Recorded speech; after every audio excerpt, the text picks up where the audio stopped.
Любому человеку нужен тыл. Семья, друзья, рыбалка, книга, дача. Места, где он бы от войны остыл. Беседуя, лечась, любуясь, плача. Нужна возможность спрятаться от всех, стать беженцем, хотя бы на немного. За тишиною следует успех, за размышлением промышление Бога. Любому государству нужен тыл.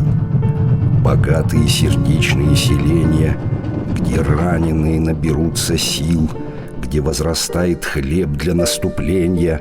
Нужна возможность спрятать от врагов науку, руководство, производство, творцов мелодий, кинофильмов, слов, талантородство и животноводство. Благодарим, великий Казахстан! Эвакуаций и репатриаций тяжелый крест был Богом ему дан. Сплетенье языков, религий, наций. 3 миллиона новых сыновей приняли степи в горном обрамлении.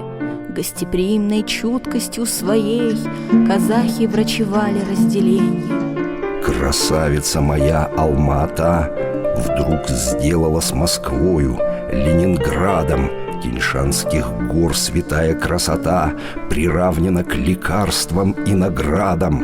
Любому начинанию нужен тыл, священный опыт прежних поколений. Желаю, чтоб никто не позабыл военных огневых преодолений.